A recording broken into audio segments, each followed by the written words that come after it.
How do I make myself into the perfect date?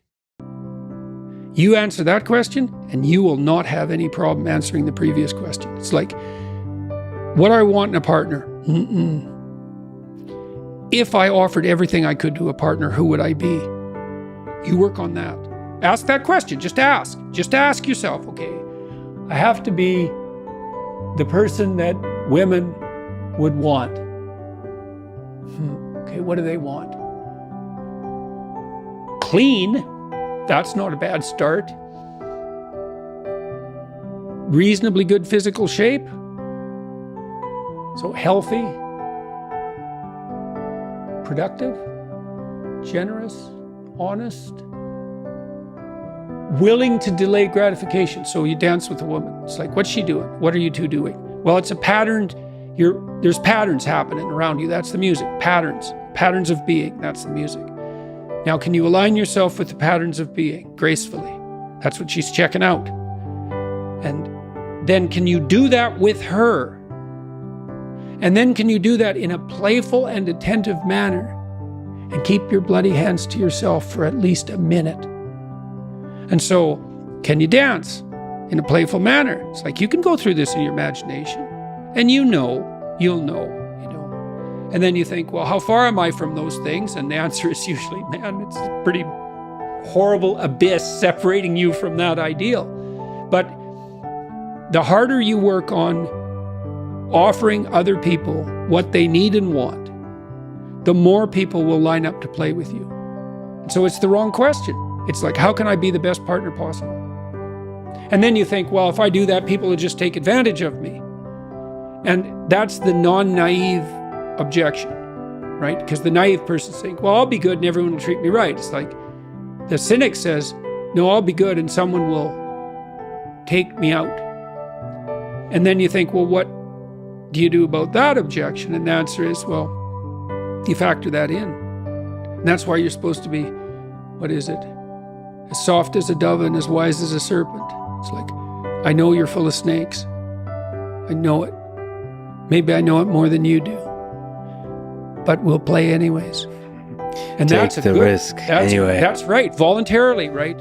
It's like, and what's so cool about that is that even though the person you're dealing with is full of snakes, if you offer your hand in trust and it's real, you will evoke the best in them. Yeah. And that's true. Even I've dealt with people who were pretty damn criminal and pretty psychopathic, and sometimes dangerously so.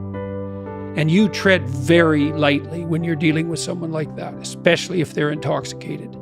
And even then, your best bet is that alert trust. It's the only thing I know that, like, I had one client who was he was a paranoid psychopath. That's a bad combination. He was a bad guy, man. He had like 4 restraining orders on him. And restraining orders don't work on the sort of people that you put restraining orders on. And he used to be harassed now and then by, a bureaucrat in a bank with delusions of power. And he would say to them, he used to kind of act this out to me when I was talking to him. He'd say, I'm going to be your worst nightmare. And he meant it. Yeah. And he would do it. He had this obsessional, psychopathic vengeance that was just like right there, paranoid to the hilt. And paranoid people are hyper acute. So they're watching you for any sign of deceit or manipulation. And they're really good at it because like they're 100% that's what paranoia is. It's 100% focus on that. And even under those circumstances, if you step carefully enough, you can avoid the axe. That's a good thing to know if you ever meet someone truly dangerous. Absolutely. I believe in that being fragile, nevertheless, taking that leap of trust towards another person, even when they're dangerous, especially when they're dangerous. If you care, if there's something there in those hills you want to find, then that's probably the only way you're going to find it, is taking that risk. I have to ask you about Gulag Archipelago by Solzhenitsyn. that speak to this very point. There's so many layers to this book. We could talk about it forever. I'm sure in many ways we are talking about it forever. But there is sort of one of the themes captured in a few ways that was described through the book is that line between good and evil that runs through every human being. As he writes, the line dividing good and evil cuts through the heart of every human being.